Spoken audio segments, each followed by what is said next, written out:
आपण पाहताय प्राध्यापक डॉक्टर मच्छिंद्र सत्य यांचे लोकसंवाद न्यूज. सत्य जे तुमच्या समोर.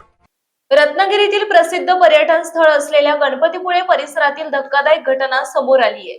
गणपतीपुळे येथील पर्यटनासाठी आलेले छत्रपती संभाजीनगर मधील 5 तरुण समुद्रात बुडाल्याची घटना घडली. समुद्राच्या पाण्याचा आणि खोलीचा अंदाज न आल्याने हे 5ही जण पाण्यात बुडाले असून सध्या ते बेपत्ता आहेत. शनिवारी 20 जूनला सकाळी 10 वाजण्याच्या सुमारास ही घटना घडली. मिळालेल्या माहितीनुसार छत्रपती संभाजीनगर येथून 19 जणांचा एक ग्रुप गणपतीपुळे येथे पर्यटनासाठी आला होता. सुट्टीचा आनंद घेण्यासाठी हे सर्वजण समुद्र किनाऱ्यावर गेले होते. पण सकाळी 10 वाजण्याच्या सुमारास समुद्रात पोहण्याचा आनंद घेत असताना पाण्याचा अंदाज न आल्याने 5 जण प्रवाहामध्ये वाहून गेले.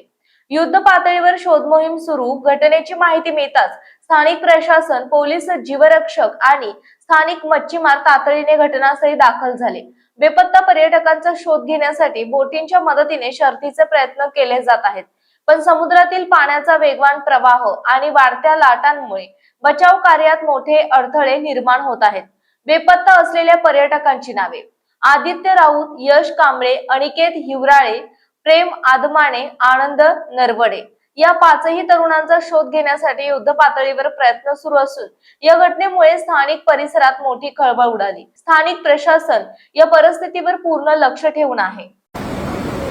आज गणपतीपुळे येथे समुद्र किनाऱ्यावर साधारणतः 10 ते 10:30च्या दरम्यान 19 छत्रपती संभाजीनगरचे बिडकींचे काही मुलं इथे समुद्रामध्ये पाण्यामध्ये पोहण्यासाठी उतरले असता त्यातील 5 जण वाहून गेल्याची घटना घडलेली आहे.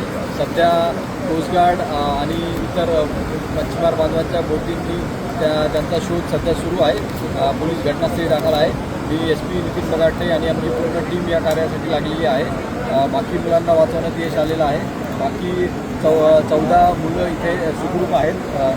जे मध्ये मुले गेलेले आहेत त्यांचा शोध सुरू आहे ते असे की आदित्य राऊत, अनिकेत हिवराळे, आनंद नरवडे, प्रेम आदमाने, यश कांबळे हे 5 मुलं समुद्रामध्ये गेलेले आहेत वाहून. त्यांचा शोध सध्या सुरू आहे आणि पुढील तपास पोलीस करत आहेत.